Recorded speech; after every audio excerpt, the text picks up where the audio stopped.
Let's talk now about what to do with the dollar, especially for teenagers and for kids. This is really important because this is one of the best places to start when you're like 15 years old, mid-teens. This is a great place, what to do with the dollar. Now, here's the tendency on attitude, because attitude determines so much of our lives. What difference does it make if a child has $1 when you ask what should he do with it? It's only a child and it's only $1. But see, here's where it all begins. Your financial journey begins with what you do with the first $1. That's where it begins.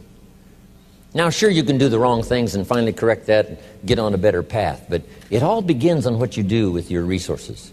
Jot this phrase down. It's one of the best for the weekend. Here's the 2 challenges of life. Number 1, the development of our full potential. That's challenge number 1. Challenge number 2 is the wise use of all our resources. That sums up life in general. The development of all of our potential and the wise use of all our resources. One of our resources is time, and we talked about that. Now we're going to talk about the wise resource called money. And let me share with you now a little plan. Because when I met Shof, and he asked me about my financial condition, he said, how much money have you saved and invested the last 6 years? And I said 0. He said, not a good number. Here's what I told him. If I had more money, I'd have a better plan. Now jot this down, because here's what he said. If you had a better plan, you would have more money. Next key phrase, it's not the amount that counts, it's the plan that counts. So let's start with something now as seemingly as small as $1. What should you do with it? Here's what we teach, teenagers especially. You should never spend more than 70 cents. Never spend more than 70 cents of each dollar you earn, or each dollar that comes your way, by gift or by labor. Now, you've got to have some plan what to do with your dollar. I've developed this little plan simply for suggestion, and then you've got to do the rest to revise it and do whatever you want to with it. But here's what I teach. Never spend more than 70 cents. You got to pick something, some number. This is the best one I could figure out. Now we've got another 10 cents, and another 10 cents, and another 10 cents, which is the 30 plus the 70, which is the full dollar. So we spend nothing more than 70 cents. Now what do we do with the other 30? Here's some of the most important information. 10 cents is for charity, or for church, or whatever worthy projects you think you might engage in. Here's one of the best things to teach kids, generosity. Because first we're going to teach abundance, to provide more than you could use for yourself. The be fruitful philosophy means to produce more than you need, so you have more than necessity. You have some to share. Some churches teach a 10%, a tithe they call it, which is fine. The key is to either administer this 10 cents yourself or to give it to some institution, a church or whatever, and let them spread it around. Let them put it where it's needed. Now, if you're going to give to some charity or church, you must let them take you on the tour and show you where it goes. Okay, if you part with the money, let them give you the tour. Here's where the 10% goes if you're going to tithe. Because now that gives you great joy to give 10%. Because you say, hey, here's what it's doing, here's what it's doing, here's where it's going, here's who gets it. Okay? Now the next 10 cents is called the use of capital. Here's what capital and capitalism is. So jot this down. Capital is any value you set aside. Capital is any value you set aside to be invested in an enterprise that brings value to the marketplace, hoping to make a profit. That's what capital and capitalism is. I can say it in one sentence. Capital is any value you set aside to be invested in an enterprise that brings value to the marketplace, hoping to make a profit. Now, the capital is the value you set aside. Taking capital and investing it in an enterprise and bringing the value to the marketplace we call capitalism. Capital and capitalism. Now, who can understand this? First of all, the farmers understand it. Here's what seed corn is. It's capital.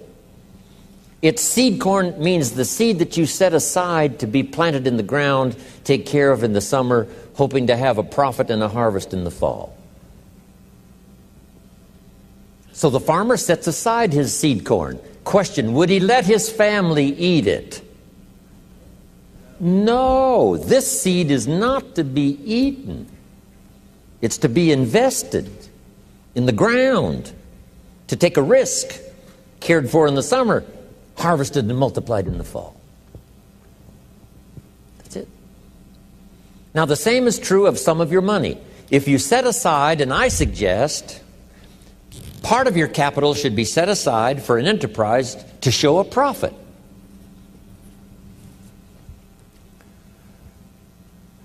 And we can teach kids the early fundamentals of capitalism.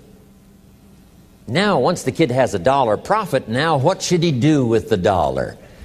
This is the formula that I've come up with, what to do with that dollar. Don't spend more than 70 cents, 10 cents for church or charity, 10 cents to invest back into your business so that someday you can buy more than one bottle and get it a little cheaper so that when you sell it you make a little more money. Now here's the other 10 cents. It's 10 cents that you invest and let someone else use it. This is called active capital, where you actually engage in the enterprise that makes a profit. Now another 10 cents is for passive capital, where you let someone use this 10 cents out of every dollar. You put it in a bank that pays interest. They use it and they pay you for the use of this money. That's called passive capital. So we've got active capital and passive capital. Maybe you invest this in a stock eventually if you have enough money, and the stock pays you dividends, and also there may be an increase in the value of the stock.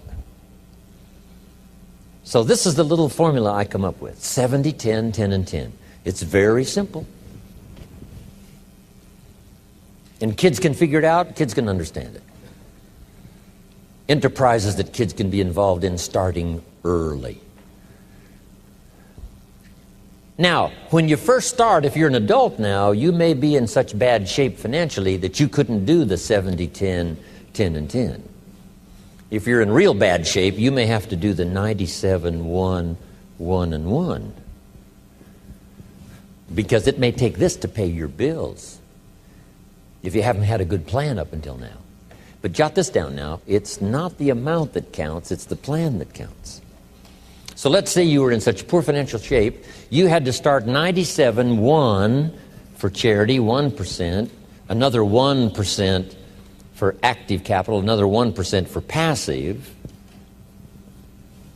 Now here's the key: to get these numbers starting up and get this number starting down. If you will actually do this, you can't believe how exciting it is to watch the numbers change. Remember what Shoaff said. If you will change what? Everything will change for you. If you start to change, I'm telling you, these numbers will start to change. And the first thing you know, these numbers keep going up, up, up, up, up, until finally you can get to the 70, 10, 10, and 10.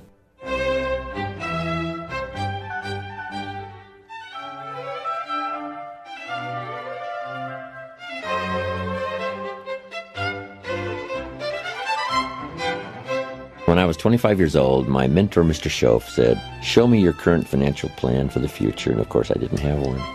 He said, well, this would be a good time to lay out a good financial plan for the future, what to do with your money. And I came up finally with the 70, 10, 10, and 10. Don't spend more than 70% of your income. 10% for church or charity. 10 cents active capital, buy and sell, see if you can make a profit. And 10% for passive capital, let somebody else use your money. Pay you interest, dividends, stock increase, whatever. It's a pretty good plan, 70, 10, 10, and 10. A lady in Mexico the other day said, "I heard your plan 10 years ago. I followed it." She said, "I'm now a millionaire." I own 2 different properties because you also said don't buy the second car until you've bought the second house. It's not cars that make you rich. It's real estate that makes you rich. She said, I'm now about to buy the 3rd house, so I'm now giving myself the luxury of buying the 3rd car. Simple little ideas. And she said, I followed the 70, 10, 10, and 10, taught it to other people. They're following it and getting great results. One thing I didn't know when I was growing up and found out at age 25, that you could work both on your living and your fortune at the same time if you had a good plan. Don't just work on your living, work on your fortune. Work on becoming financially independent. Financial independence is the ability to live from the income of your personally invested resources. And the day you can finally do that, what's exciting about that is that now you can work for joy and not for necessity. And strangely enough, you probably work a lot harder for joy than you do for necessity. I have a unique friend. He started an enterprise, and by the time he'd had it up and running about 2.5, 3 years, he didn't have to work anymore the rest of his life. So now he's financially independent. But then he created a vast fortune, that next 20 years of his life, simply because he was working for joy and not for necessity. So get to that position as quick as you can. So I'm now teaching. Work both on your living and your fortune. The reason for earning a living is to make a fortune, not necessarily from your living, but from what you earn, invested wisely. I talked to a lady the other day. She said, Mr. Rohn, I'm in real estate. I said, wonderful. How many properties do you own? She said, no, I sell real estate. I said, well, let me ask you one more time. How many properties do you own? Finally got the message across. I said, the reason for selling real estate is to earn the money to buy real estate. If you sell real estate, you make a living. If you buy real estate, you make a fortune. She said, I got the message. So don't buy the second car until you've bought the second home.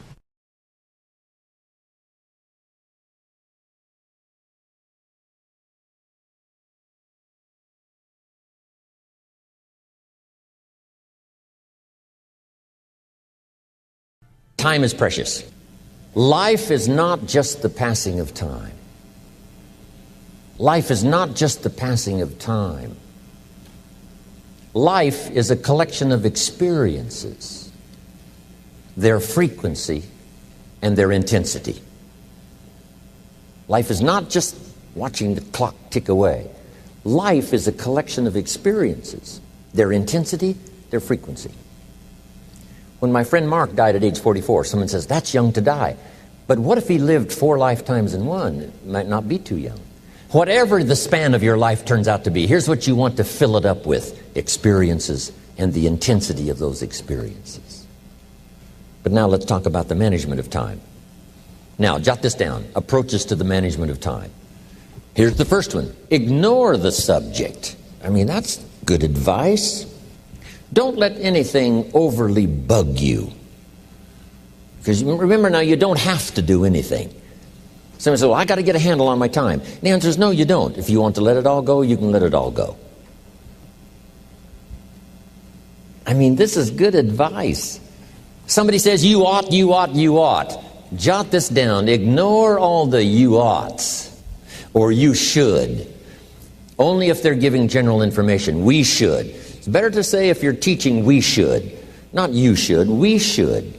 Then you let me listen in without it being too confrontational.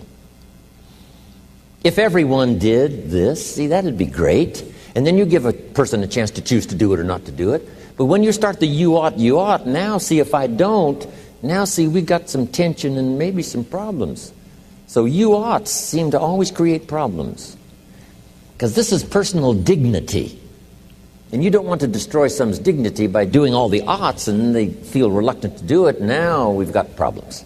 So if you want to, just ignore this subject on time management. Now here's the next one. Step down to something easier.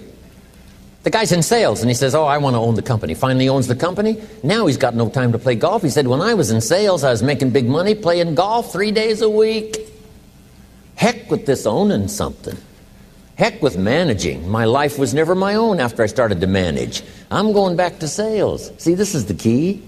If you're getting too pressed, you might consider stepping down to something with a little easier time pressure. Little girl says to her mother, Daddy comes home, brings his briefcase and pats me on the head and says hello, disappears and works on his papers. How come my daddy doesn't play with me? And her mother said, look, your daddy loves you very much, but he's so busy at work, he can't get it all done, he has to bring it home. He loves you, but that's why he can't play with you. And the little girl said, why don't they just put him in a slower group? So, jot this down now. If you don't have time for your kids, you might consider joining a slower group. Remember when I said some things I went for cost me too much?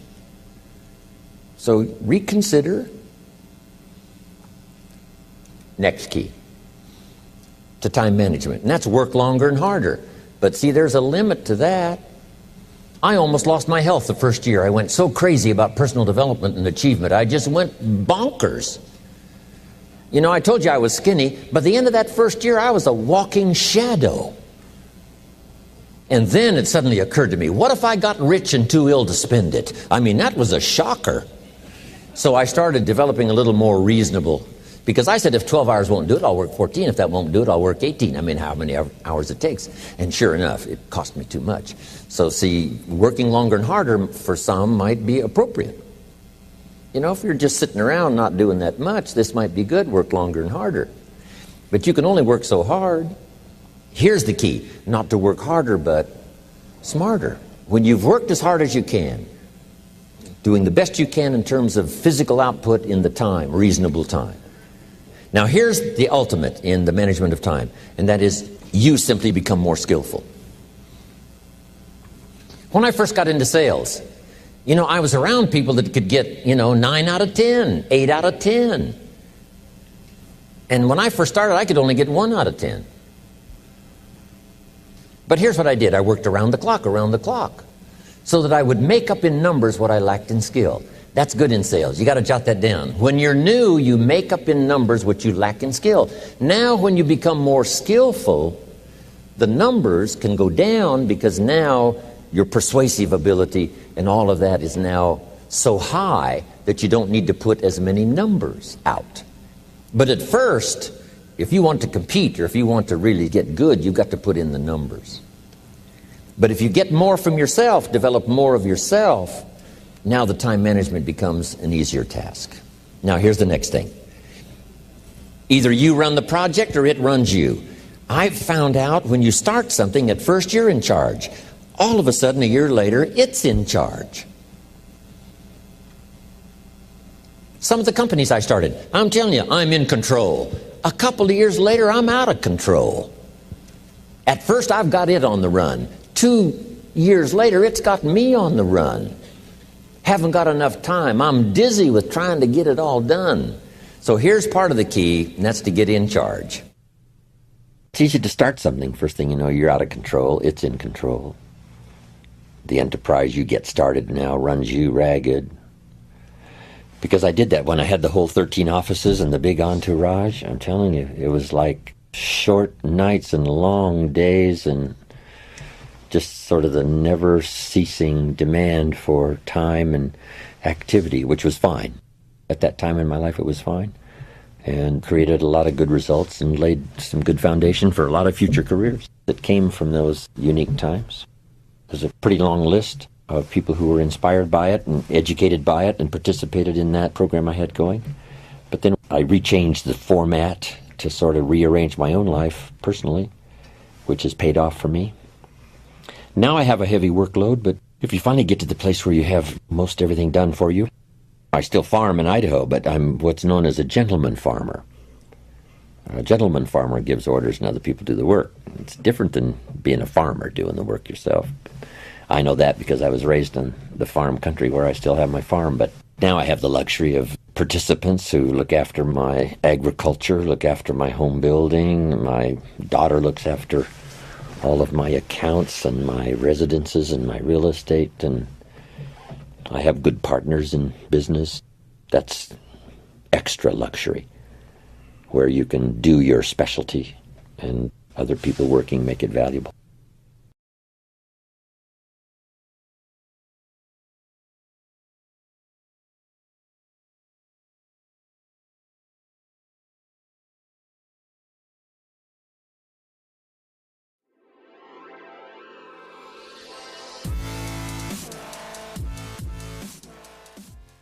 While emotions provide the fuel that launches your journey of life change, it's your philosophy of life that provides the foundation of that journey. Jim Rohn had to make several philosophical changes himself when he began to walk a new road at age 25. These same philosophies can also make a big difference in your life. Now I want to pass it along to you, some of the philosophies that changed my life forever. Here's the first one. Profits are better than wages. Once I understood that, I got rich. Profits are better than wages. Nobody taught me that in high school. I went to college for a year and a half and never heard it. I'm 25 and broke. I'm not destitute. I'm broke. Too much month at the end of the money is broke. And I finally hear this philosophy. Profits are better than wages. Now here's the phrase that goes with it. Wages make you a living, which is fine. Profits make you a fortune, which is super fine. And you can live both fine and super fine. You've now got the mechanism and the ways and means to do that. Profits are better than wages. Guess what? I taught this in Moscow when I was teaching capitalism. You know, the communists had it all wrong.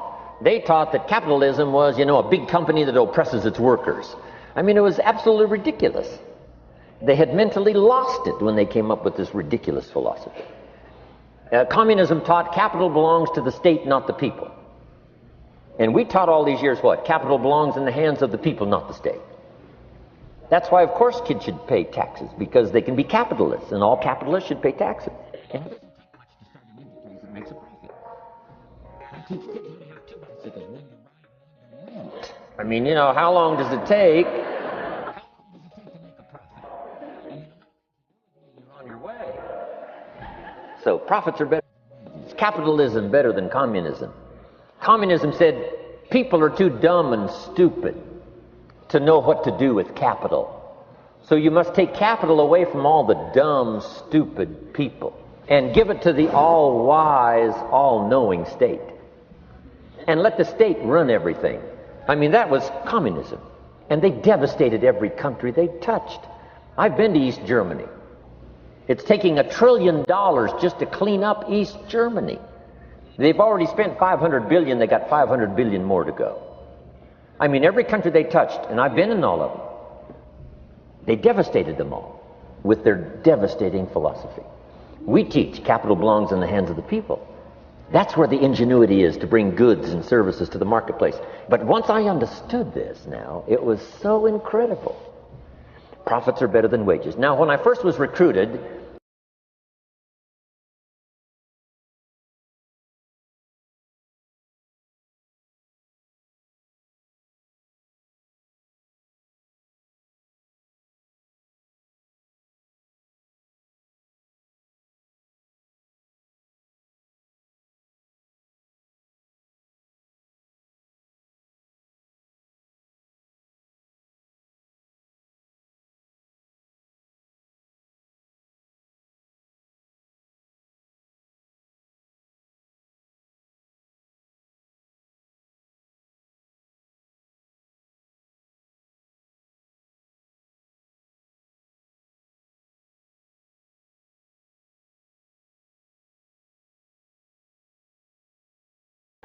can you imagine what that's like then to get up in the morning? To go to work on your fortune? Not to go to work to pay the rent, which is okay. But a chance to go to work to make a fortune? And I said, right now I'm working part-time on my fortune and full-time on my job. But it won't be long until I'll be working full-time on my fortune. Can you imagine what life is going to be like? Now, here was my first goal when I started. And that was part-time. I wanted to equal on my profits part-time what I was earning on my full-time job. This is called the magic of part-time. It is so thrilling for people to start working the business part-time. Because now you can work on profits, and it doesn't take very long. If you'll really concentrate on those 10, 12, 15 hours a week, it won't be long if you really do it right and learn some of the skills I'm going to talk about. It won't be long until you can be earning as much part-time working on your fortune as you are full-time working on your job. I did that in less than 6 months. Now I've got an incredible invitation. I found a way part-time to work on my fortune, and I'm making as much money at that as I am on my full-time job. Would you like to hear my story? It was incredible. Now here was my second goal, to make twice as much money part-time working on my fortune as I was working full-time on my job. And I reached that in less than a year. Making twice as much money part-time working on my fortune as I was full-time working on my job. Now I've got an incredible invitation that won't quit. I found a way, through a unique opportunity, to work part-time on my fortune, and I'm now earning twice as much money as I am working full-time on my job. Would you like to hear my story? Do you imagine anybody would say, no, I don't care to hear your story? No. Everybody I said that to said, wow, yes, what are you doing? I said, I'm glad you asked. Let me tell you. Now, when I started making twice as much money part-time as full-time, here's my dilemma. I didn't want to go full-time. And why not go full-time? And the reason was because I didn't want to give up my electrifying story. Right? It was so powerful, nobody could resist the invitation to at least take a look.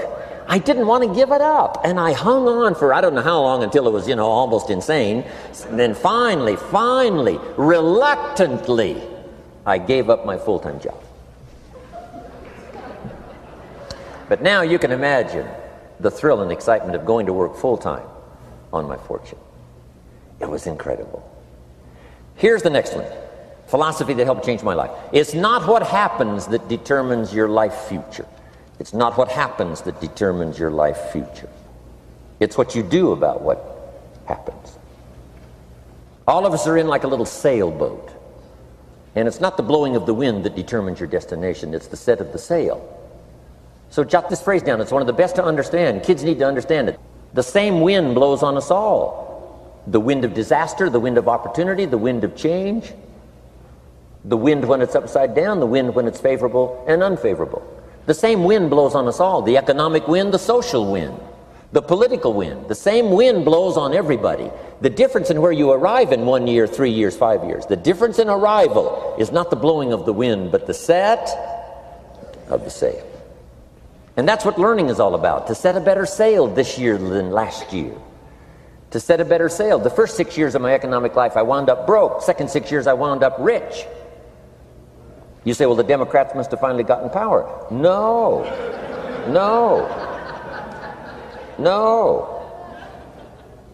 It was not a political change. Here's what changed the second 6 years of my economic life. It was my philosophy that changed.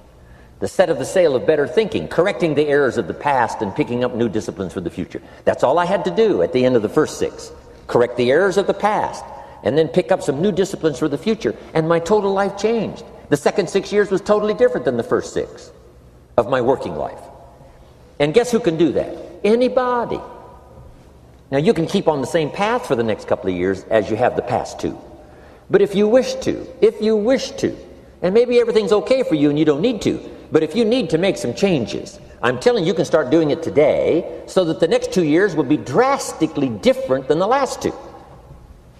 And anybody who wishes to do that can. And you can do it between ages 40 and 43. You can do it between ages 13 and 15. You can do it between ages 60 and 62. Any 2 years, any 5 years that you wish to drastically change from the previous 5, you can do it. If you wish to. Now, this isn't written. This is not a law. Here's what it's called, opportunity. But if you don't know you can change, if you don't know you can drastically change your income, change your future, change your health, change your marriage, change everything. If you don't know that, some people then go year after year after year after year not making much change simply because they didn't get to the class. They never read the book. They never went to the seminar. They never made the discovery. They didn't seek for the knowledge of how could I make my life better. And if you just rock along, I'm telling you it's okay. Anybody can live any way they choose, but I'm here to tell all of you that if you wish to, it's possible to make the next 3 years totally different than the last 3. And all you have to do is just a few things. So if you got that one now, it's not the blowing of the wind that determines your income. It's not the blowing of the wind that determines your fortune. It's the set of the sail.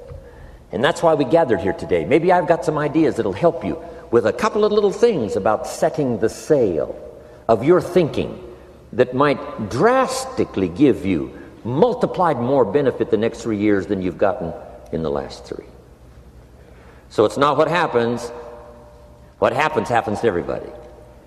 Chevron years ago brought me in to talk to management. They said, Mr. Rohn, you travel around the world and you're fairly knowledgeable. What do you think the next 10 years are going to be like? I said, gentlemen, I can tell you I do know the right people. So they all leaned forward and listened carefully. And I said, gentlemen, the next 10 years are going to be about like the last 10.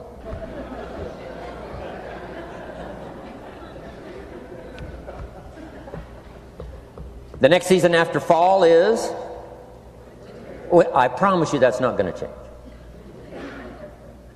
After day comes night. I promise you that's not going to change.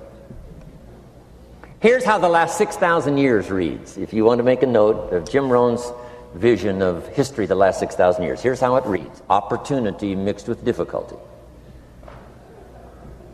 It's going to read like that, looks like, for the next 6,000 years. Opportunity mixed with difficulty. Now, sometimes there seems to be more opportunity than difficulty, and then sometimes there seems to be more difficulty than opportunity, but the mix isn't going to change. After expansion comes recession. But after recession comes expansion. Not to think so, see, is naive. And once you've got just a little of this stuff settled, then you know exactly what to do. You know exactly what to anticipate, so you can be ready. Now, here's the next one. Here's what it says. For things to change, you have to change. I was hoping the government would change and taxes would change and economics would change and my boss would change and be more generous. I wished for everything to change. And my teacher said, no, Mr. Rohn, for things to change for you, you have to change. Don't wish it was easier. Wish you were better. Once I understood this, this altered the course of my life. Don't wish it was easier. Wish you were better. And here's the big one. Don't wish for less problems. Wish for more skills. You don't need less problems. You simply need more skills. Don't wish for less challenge. Wish for more wisdom. Accept the challenge, because you can't grow without a challenge. You can't get rich without a challenge. You can't fly without gravity. You have to understand the challenge. But that's the key, is to now develop wisdom to overcome the challenge. Don't wish for less challenge, but more wisdom. And then here's one more philosophy that helped change my life forever. You can do the most remarkable things no matter what happens. Humans can do the most remarkable things no matter what happens. Philosophies that changed my life.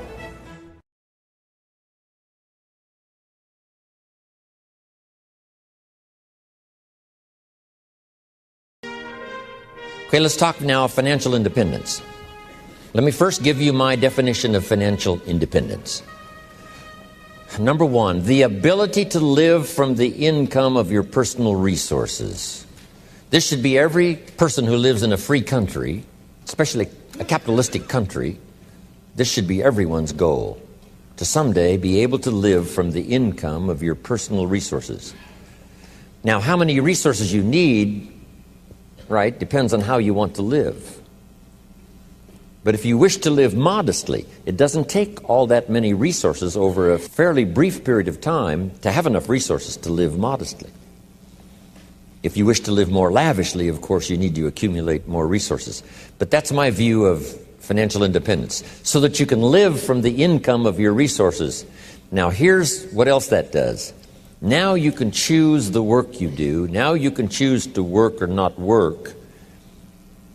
Now you can work not because you have to, but because you want to. When we talk to kids about financial independence, we say, do what you have to as quick as you can so you can do what you want to as long as you can. Next key phrase. Economics is major. Everybody should major in economics, because it's such a vital part of your life. A paycheck is so vital because, first of all, it provides for you and the family's survival. Second, it provides for the opportunity of success.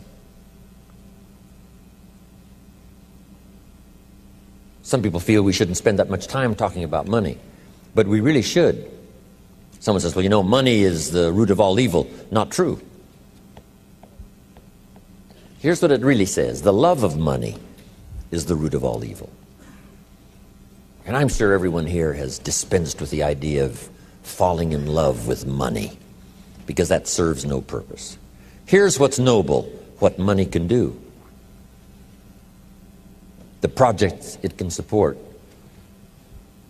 The relief from debt it can create. Building a financial wall around your family nothing can get through. So economics is major. The key, of course, is what you do with it. If you earn a lot, you should give a lot. Key phrase from antiquity, here's what it says. If you've been given much, now much is required. If you've been given great responsibility, much is required. If you've been given much wealth, now much is required. Everyone has to solve this about the money to go for. Should you go for the money? Should you go for success? You should earn as much as you possibly can in the reasonable time devoted to economics, job, business. Reasonable time devoted to economics, job, business, future, enterprise.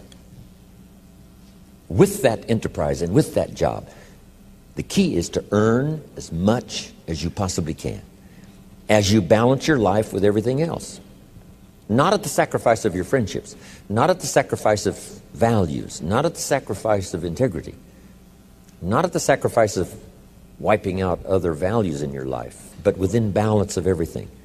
Go as far as you can, earn as much as you can, share as much as you can. Jot this question down. Is it possible in America to multiply your income by 10? Kids would be fascinated with this question. Is it possible to multiply your income by 10? And the answer is, of course, yes. Could you repeat that after me? Yes, of course. That helps to emphasize it. That's called exclamation point. And kids with wide eyes will say, is that right? Can you start at the bottom and someday multiply your income by 10? The answer is, of course, of course, of course. Now, if you multiplied it by 10, can you think of anybody that makes $500 an hour? I'm telling you, the Beverly Hills lawyers where I live make at least $500 an hour. Now we've multiplied income by 10 again. Would it be possible to multiply your income by 10 and then multiply it by 10 again? Now, see, that's a little weak. I'm trying to make you believers. To those that believe, here's what Scripture says. All things are possible. There isn't anything that's impossible. The most incredible things are possible to believers. Not hopers. Not hopers. Believers. Wow. $500 an hour. Would it be possible to multiply your income by 10 again? Of course. $5,000 an hour?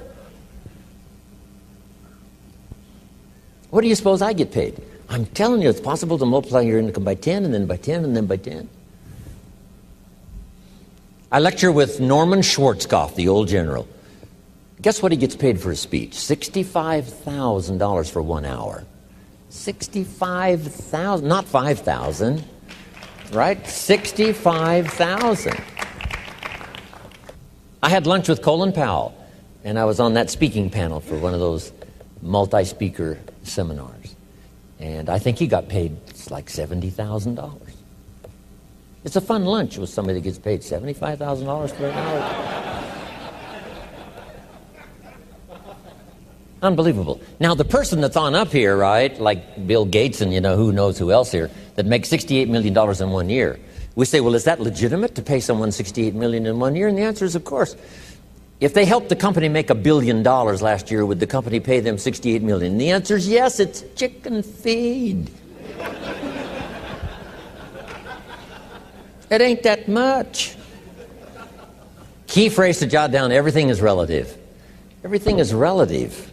What might seem like a lot now, I'm telling you, some time from now for you won't seem that much. You say, wow, I was a small thinker back then, thinking, $4,000 a month was a lot of money. $8,000 a month was really something. I remember those days when $8,000 a month was unbelievable. And then $15,000 a month. Wow, I couldn't believe it. How about $20,000 a month? Incomprehensible. And I flew on by that. How about $30,000 a month? I flew on by that. Unbelievable. How about 50? How about $80,000 a month? I remember when I went right on by. It was incredible.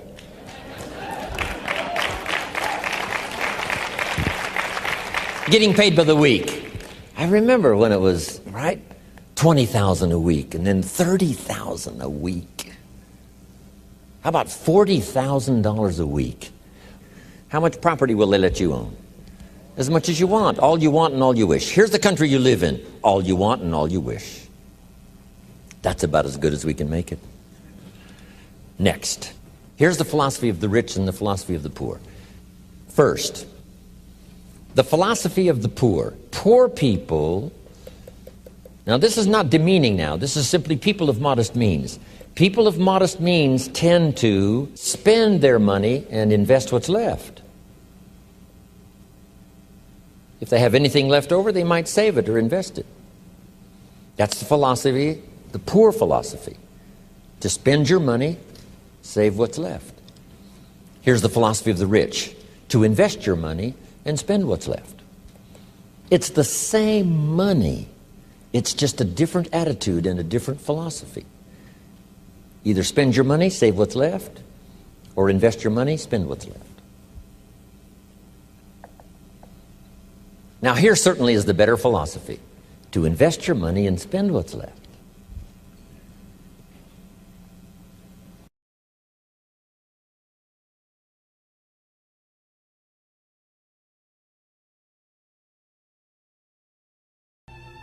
I started out, age 25, I'm working hard to make a living, and I found out how to start working on my fortune.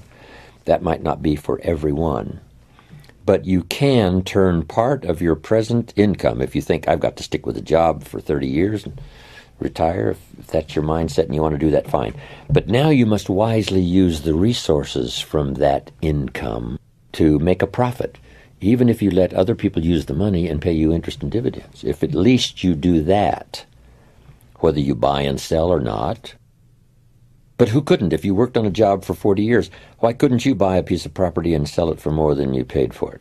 Why couldn't you buy a home, sell it for more than you paid for it? Why couldn't you buy a piece of property that needs repair, find somebody to repair it and sell it for more than you paid for it? Why couldn't you do that over the next 40 years, as well as work on the job and punch the clock and do your duty and retire as a faithful employee? Why not work both on your fortune and your living? Why not?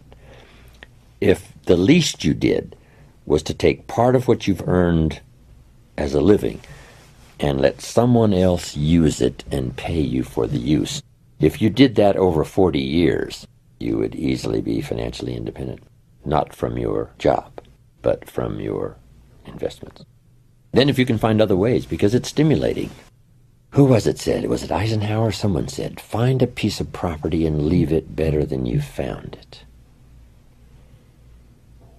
Just something. Claude Olney, who put together a program called Where There's a Will, There's an A, became highly successful as an infomercial. He came to my seminars years and years ago before he put that program together, and he said, I've got an idea. What do you think? I said, it's a winner. Sure enough, made him millions. He made money on every car he bought because of the incredible way he took care of it and the way he made it shine and gleam, so that when he got ready to sell it, it was worth more than when he bought it. That was one of his projects. I'm going to make money on every car I buy. See, it just depends on your attitude and your philosophy. And the answer is, why not? Amazing. Two different people with two different attitudes. One lets it all go because it doesn't seem to make a difference. Another one says, I make money on whatever I touch. Whatever I touch gets better. It doesn't get dirty. It gets better. A guy who owned a bunch of apartments said to me, most everybody leaves the apartment that they rent worse than they found it. I said, you gotta be kidding. He said, no. Some leave it trashed. I said, impossible. He said, no. I said, what a reputation. What I touch turns to trash instead of gets better. Amazing. But what if you had the attitude or the mindset, I'm going to leave wherever I am, I'm going to leave it better than I found it. Not just what it did for the world, because it's a better place if you do that, but what it did for your psyche. Whatever I touch gets cleaner, and it gets better, and it gets painted, and it gets restored. Even if I walk away, you say, well, somebody else is going to enjoy it all. That's not the key. So be it. The key is, my philosophy is, I leave everything better than I found it.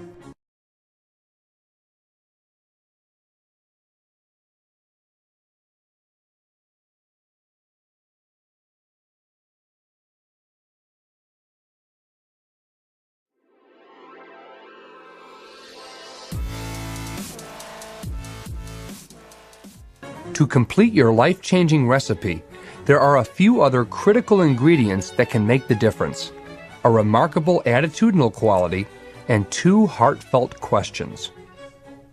I think one is curiosity, wanting to know. And of course that starts early, but it's a good thing to keep going all of your life, to be curious about what's happening, curious about human beings, curious about the setup, curious about human behavior, be curious about yourself, to be curious about government, politics, society, banking, money, Army, Navy, taxes, what makes things work, what makes a city work, what makes a government work. I remember years ago someone mentioned Russia might conquer China. I said, if you conquered China, what the heck would you do with it? Trying to comprehend how the world works, trying to comprehend how... I remember going to Manhattan for the first time. I was so awestruck. This huge city, and one thing that came to my mind was, how does this city work? How does everything get in? How does everything get out? And how does everybody get fed? And when you have a salad, the lettuce is fresh. And I thought, how does this happen? It's a miracle how the city works. It's a miracle how the country works. How does an economy work, right? So that it stays on a steady course. And it's amazing. But if you keep that kind of curiosity going, and then simply be curious about your relationships with other people, yourself sitting at the conference table, be curious about how you could get into the inner circle where they talk about incredible things that affect, business, commerce, society, and the world. And I think that's probably number one's curiosity. I think probably what served Tony Robbins, who attended my seminars all those years ago, the attitude was an incredible, insatiable appetite for learning. And I think if you got that, that's it. That's part of curiosity. You just want to know. So reading the books was no problem. Going to the library was no problem. Going to class and taking notes was no problem. Then I think the third one was to immediately start putting some of it into action. Not to wait till you know it all, but to do what you know and let the rest be unfolded and revealed. The illustration is, on a foggy night, if you can only see 100 feet, if you walk that 100 feet, now you can see another 100 feet.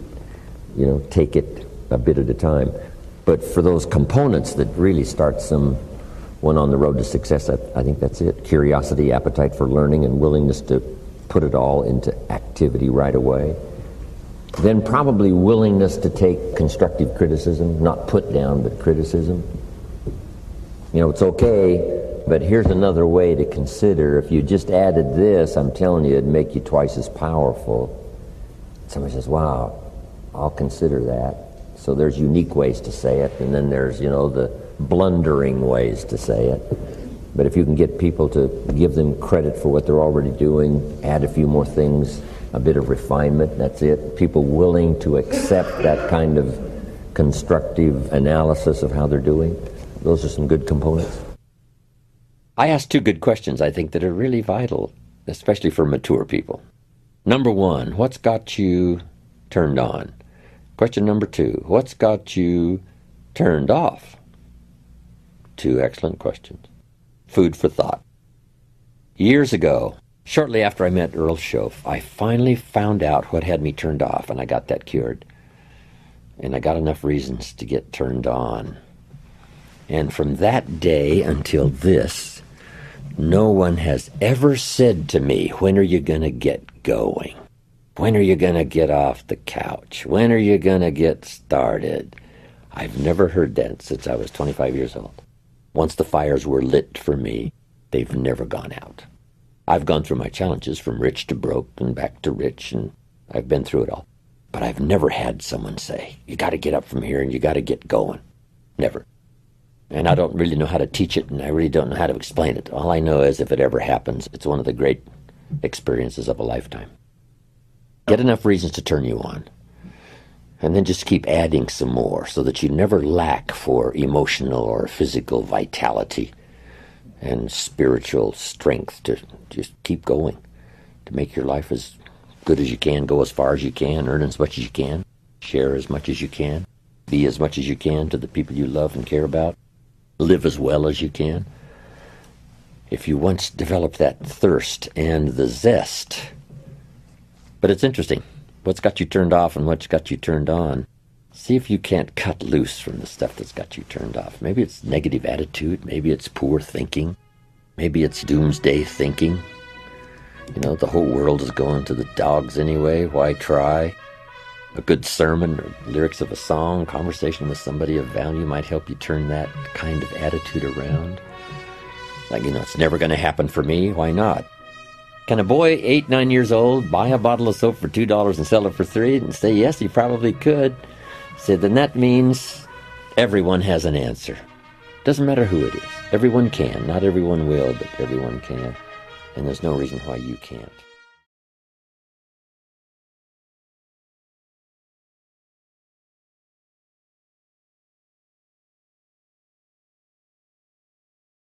I got rich by the time I was 31. Here's the best advice I give my teenage friends. It was easy. What can I tell you? It was hard? No, it was easy. I'm a millionaire by 31. Let me tell you how I did it. I got 3 reasons why I got rich by the time I was 31. Let me give you those. Here's number 1. I lived in America. I mean, how lucky can you get? America's easy. That's why everybody wants to come here. People haven't plotted and schemed for 50 years saying if I could just get to Poland, everything would be okay. No. The boat people are not desperately trying to get to Vietnam. No. They're not squeezing through the fence to try to get into Mexico. No. Neil Diamond says, looks like everybody's heading for. They're all coming to America. Why? Everybody wants to come here by every means possible to get here. Why? Because America's easy. So if you go home with anything, go home with that. Mr. Rohn reminded us that America's easy. He got rich by the time he was 31. America's easy. Bangladesh is hard. Just take that home. Here's the average yearly income in Bangladesh, $120. That would be hard. Tell me hard versus easy. So America's easy. Cambodia would be hard. The Khmer Rouge killed 2 million Cambodians to make communism work. That's hard. America is easy. India would be hard. They got their challenges these days. Tough. America's easy. China would be really hard. Underline really and make a study. It's hard. America's easy. And now in about 90 days you can have that memorized. I'm telling you, that's all you need. I got rich by the time I was 31. I lived in America. America's easy. Now here's number 2. I found an opportunity. That's all you got to do in America, search for an opportunity. Take the first one, right, try it. If that isn't it leads to another. One door closes, another door opens. This is what's exciting about America. It's full of opportunity. A chance to try, and then what? Try again, and then what? Try again, never run out of opportunity to try. See if you can't better your life and your health and your future and your bank account and your income. Make your fortune here. I lived in America, number 1, found an opportunity, number 3. Number 2, here's number 3. I found a teacher. What a grand and glorious, unique thing that was for me at that time in my life. I found a teacher willing to teach me. And his teaching came in 2 parts. Here's what it was, very simple. Number 1, Mr. Rohn, you have evidently messed up between ages 19 and 25. Now, I could understand that, but he didn't leave me there. He said, now here's the answers on how to change it all, the next 6 years, so that the next 6 years won't be like the last 6. What an incredible teacher. Taught me how to have a whole brand new 6 years. First 6, what? I messed up. Second 6, what? I got it right. Second 6 years, I became a millionaire. During that second 6 years, the government was about the same. I'm telling you. Interest rates were about what? The same. The pay scale was about what? The same. Lord knows my negative relatives were the same. Circumstances were about the same. The economy was about the same. The unions and their philosophy was about the same. What was going on around me was about the same. Then how come I got rich that second 6 years? I was not the same. I changed.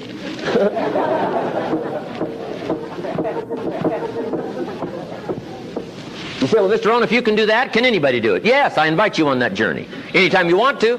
You can stay the same so that the next 6 years will be like the last 6. Take a look at the last 6 years. And I'm telling you, the next 6 years of your life is going to be like the last 6. Unless you want to count on this short list that we call not much list. Most everybody's counting on this not much list. What if all of your negative relatives turned positive? What would that do for your future and your fortune? What? Not much. Not much. What if prices came down a little? What will that do for your future? I'm telling you, not much. If the economy gets a little better, what will that do? Not much. Now that the Democrats are in power, what's that going to do for your future? Not much. We could get a good debate going here. If the Republicans would have stayed in power, what would that have done? Not much. Hey, we could get a good debate going here. I'm telling you, it's a not much list. If you don't make plans of your own, guess what? You'll probably always fit into someone else's plans. Guess what someone else may have planned for you?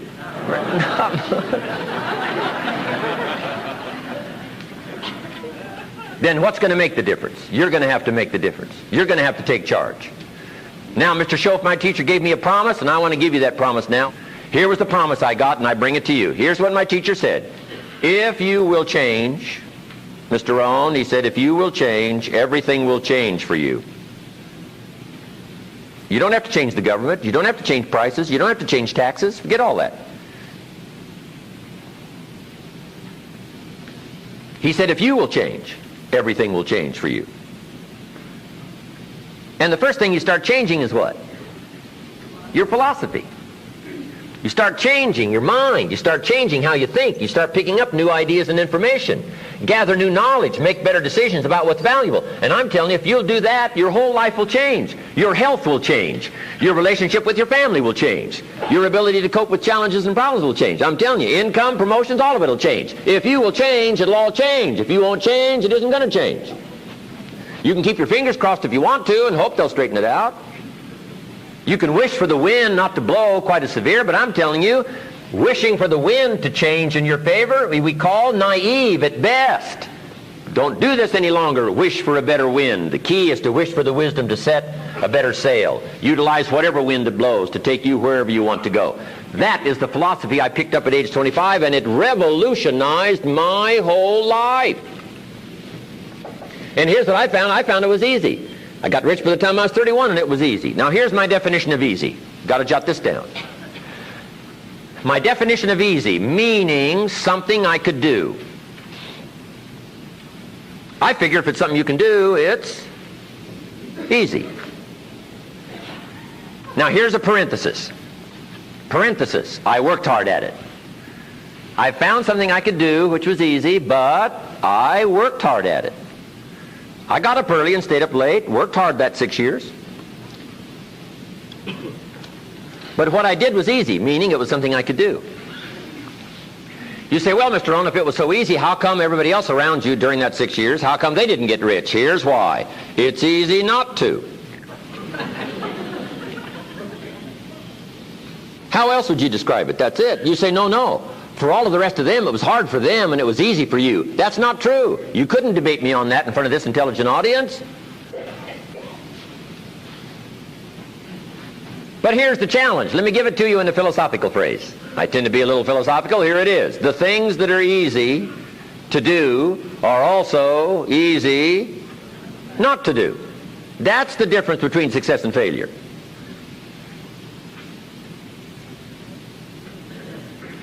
So you've got the choice here today of one of two easies. Easy to or what? Easy not to. I can give you in one sentence how I got rich by the time I was 31. Here it is in one sentence. I did not neglect to do the easy things I could do every day for 6 years. Underline. I did not neglect. That's the key. I found something easy I could do that led to fortune, and I did not neglect to do it. Major reason for not having everything you want in America. Major reason for not having more of what you want in America. More health, more money, more power, more influence, more everything. Major reason why you don't get it. Simple answer. Neglect. Neglect. And here's the problem with neglect. It starts as an infection. And if you don't take care of it, it becomes a disease. And here's what else is the problem. One neglect leads to another. Neglect to do wise things with your money, you'll probably neglect to do wise things with your time. Neglect to do wise things with your time, you'll probably neglect to do wise things with your business. One leads to another, leads to another. Pretty soon, neglect has you by the throat, emptying your purse, emptying your heart, emptying all of your chances for equities and power and all the good things. Neglect. What if you should be walking around the block every day for your good health and you don't? I'm telling you, you're on the wrong track. You should do it, you could do it, you don't do it. That's called formula for disaster. All you've got to do is let that and a few other things accumulate for 6 years, and now you're driving what you don't want to drive, wearing what you don't want to wear, living where you don't want to live, doing what you don't want to do, maybe having become what you really didn't want to become. I'm telling you, that's it. Just neglect along, drift along, and it's got you by the throat. It'll take all your values, leave you with just a little bit of dust in a summer wind, and it'll soon be gone. I hope I said that well. That's it. It's where I found myself at age 25 until my teacher came along and said, Mr. Rohn, up till now you've messed up. Let's see if we can't clean that up, change it all. I did. Changed my life. Not just the money, all the rest of the values that came pouring in when I understood that it was me. It was me. So take the easy approach. This stuff's easy to figure out. Getting rich is easy. I teach it to teenagers. How to be rich by 40. 35, if you're extra bright, this stuff is not difficult. I love to teach kids enterprise.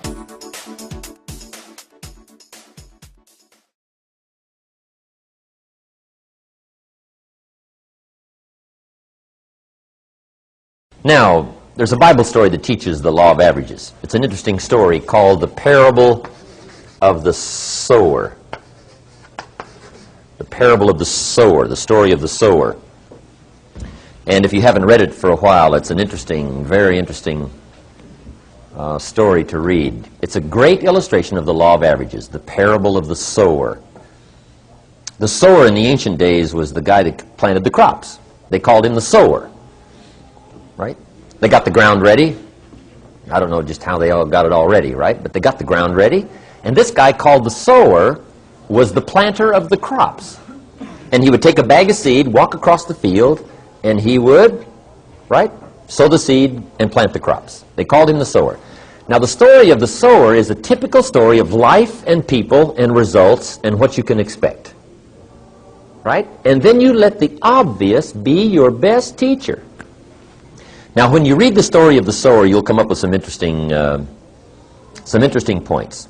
First, the sower was a wise man. And when you read the whole story, you'll come to the conclusion the sower was a wise man, which is a high advantage. Right? You don't want to send a dummy out to plant. Right? We will all starve come fall. Next point of the story was the sower had excellent seed. Excellent seed. Story says he had the best. He didn't settle for something cheap and second best. Third point of the story, he was highly ambitious. And when you read the whole story, you'll come to the conclusion this man was ambitious, which is an admirable quality. Ambition. And then he went to work. Guy says, oh, I knew there was a hitch in there somewhere. That's where it is probably, right? The guy goes to work. Now the story with the sower, with the excellent seed, highly ambitious, opportunity all around him, he has the capacity, he's got the seed, everything's ready, and he starts out to sow, to get some results. Now it's an interesting story about what happened to him. It's a typical story of life, but it's fascinating. Here's what it says. He starts out to sow the seed early in the morning, but the first part of the seed that he sows falls by the wayside, and the birds get it. He's sowing this good seed, highly ambitious man, sowing this good seed, and the birds are grabbing it.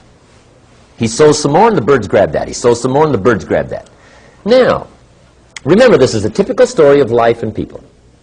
Now, is that fairly typical? See, I got to tell you as a leader, the birds are going to get some of the seed. You get a hold of John. Let's say you're in real estate, right? Somebody here's in real estate. You get a hold of John. John says, hey, I'm looking for a change. I need a new occupation change. And I've heard about real estate. You say, John, come on over Friday night. We're going to have this orientation class. And we'll show you how to do it. Might be the new life for you. Earn the money you want to earn. Get your life turned around. Who knows what will happen? John says, sounds great to me. I'll be there on Friday night.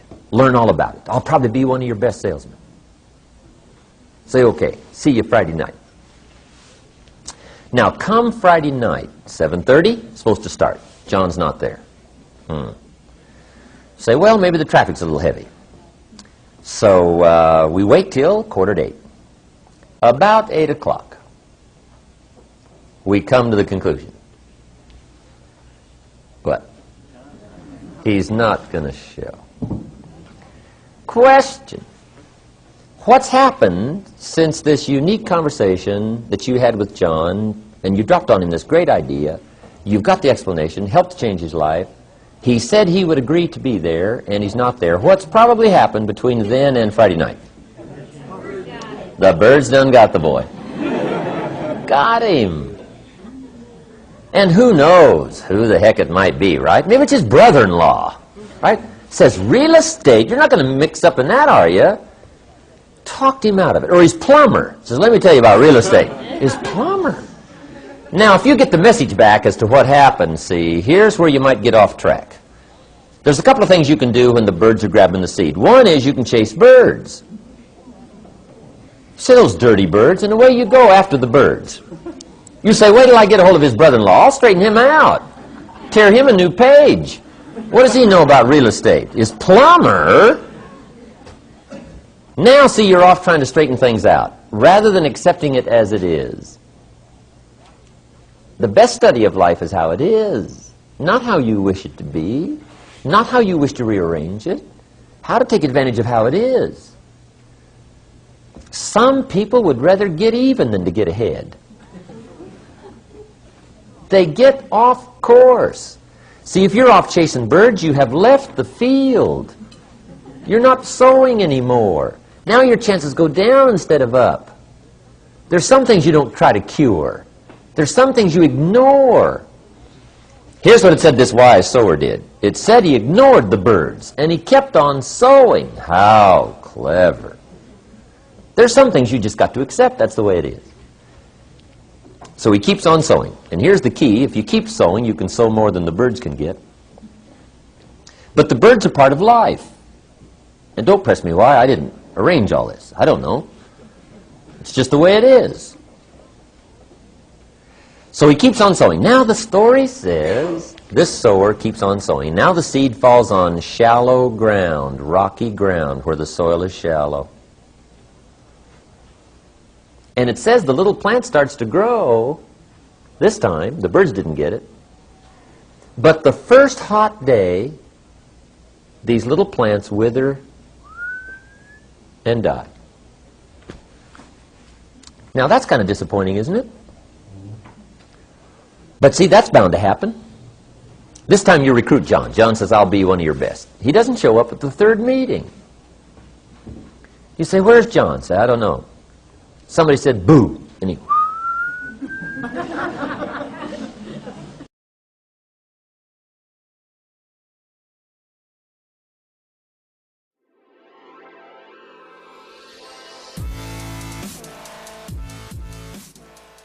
One of the biggest mistakes people make as they begin a new program of changing any aspect of their lives is moving forward too fast without sufficient forethought.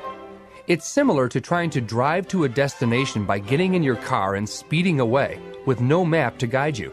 If you're not careful, you'll end up nowhere fast. In the next 2 sessions, Jim wants to make sure that you don't make this critical mistake. Ultimately, if we want to change our lives for the better, we must give careful consideration to all of our values and assure their preservation as we pursue our goals. In other words, we must consciously make a life, not just a living. Jim Rohn learned this critical lesson firsthand. Some things I went for in the beginning, I was so ambitious. Once I met Mr. Schoaf, found some new ideas that were life-changing. Profits are better than wages. It helped me become wealthy. Work harder on yourself than you do on your job. I'd never heard of that before. Success is something you attract by becoming an attractive person. It's not something you pursue. Wow. Those things really revolutionized my life. And I got so excited about now becoming successful. I knew then I was going to become wealthy and successful. But I think I was a bit overambitious. Some things I went for in the beginning cost me too much. If I'd have known what it was going to cost, I wouldn't have paid. But sometimes you just don't know till after. You think, oh, this is it, this is it. Sure enough, when you finally acquire it or reach that position, you look back and say, wow, I spent too much time, too much money. I let go some values that really are important to me that I forgot about or misjudged what it was going to cost. So I think we always have to look into the future and say, what do I want and what's that going to cost? There's 2 great words of antiquity everybody should learn. Here they are. One's positive and one's negative. And we studied a bit about that yesterday. Positive, negative. Here's the positive word from antiquity. Behold. That's the positive word. Behold the possibilities. Behold the opportunity. Behold the future and give it design. Behold and look at the chances you've got. Behold, spring has come. Behold, the day has arrived. And the sun is shining and the shadows are fleeing away. Behold, the next person you can meet might be your friend for life. Behold, the next person might be a colleague forever. Behold, that's the positive word, behold. Now, here's the negative word, beware. And now I want to give you a sentence to jot down that's very valuable. Here's what it is. Beware of what you become in pursuit of what you want. Beware.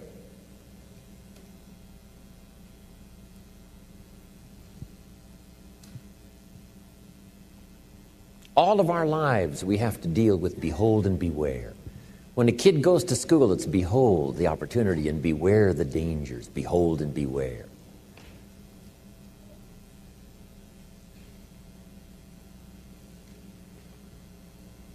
So beware of what you become, pursuing what you want. Some things I went for in the very beginning cost me too much. I got so obsessed with some things that I found out later the price was too big to pay. If I would have known better, I never would have paid. But sometimes we learn when? After. So don't become so obsessed with something that you lose your sense of reason or it costs you your friends. Don't be so obsessed with something that you compromise your virtues and your values. The story says Judas got the money. You say, well, that's a success story. No. It's true, 30 pieces of silver was a sizable sum of money, but it was not a success story. His name was Judas. Doesn't that ring a bell? It makes all the difference in the world. Judas got the money. Here's something interesting about the story of Judas. After he got the money, he was unhappy. Someone says, well, if you had a fortune in your hand, why would you be unhappy? And here's the key. He was not unhappy with the money. He was unhappy with himself. Here's a key phrase. The greatest source of unhappiness is self-unhappiness. It's not from outside the things that make us unhappy. The greatest devastating unhappiness is to be unhappy with yourself. Now, a mild form of unhappiness is constructive.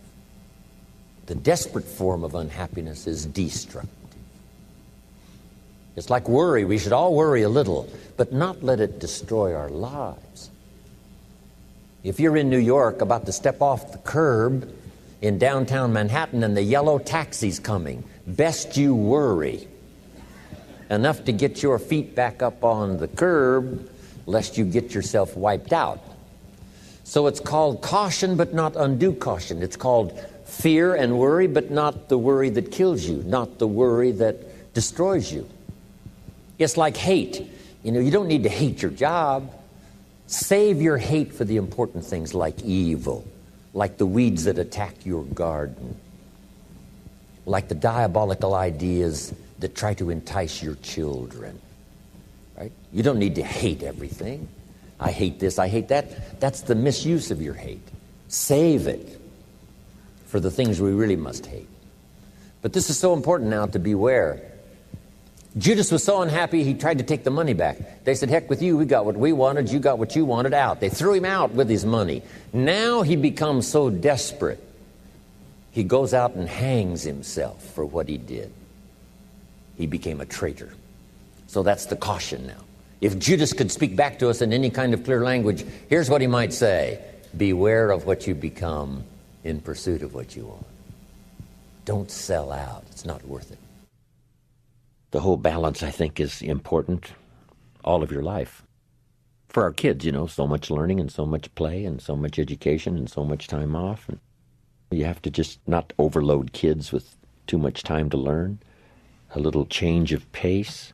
Back when I went to school, we called it recess, right? You can't stay at it, like hour after hour. You have to take a little break and take some time.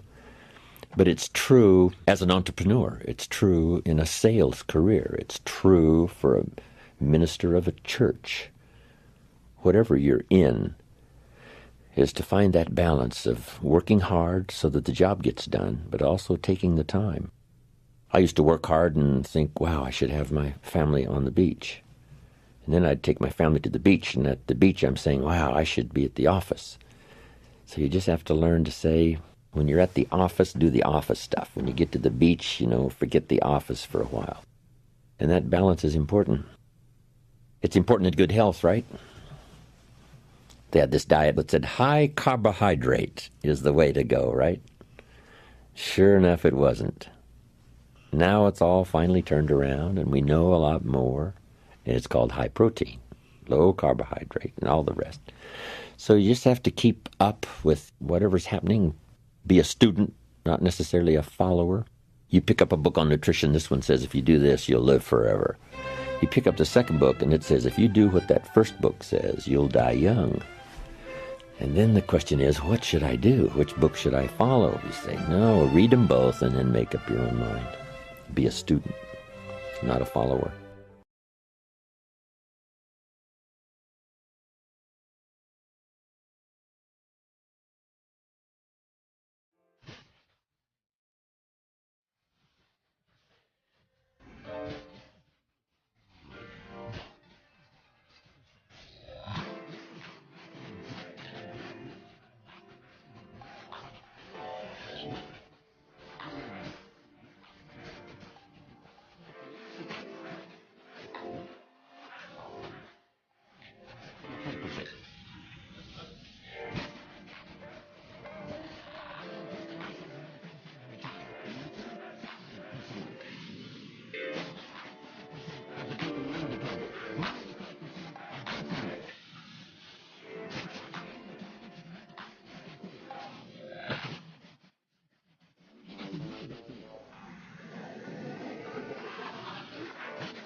Cardiovascular problems alone in America create over 1,000 funerals a day.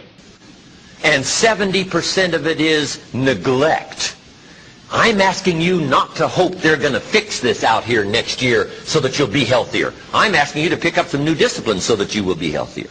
Drive yourself to do it. Book by book, entry by entry. It's all available for you.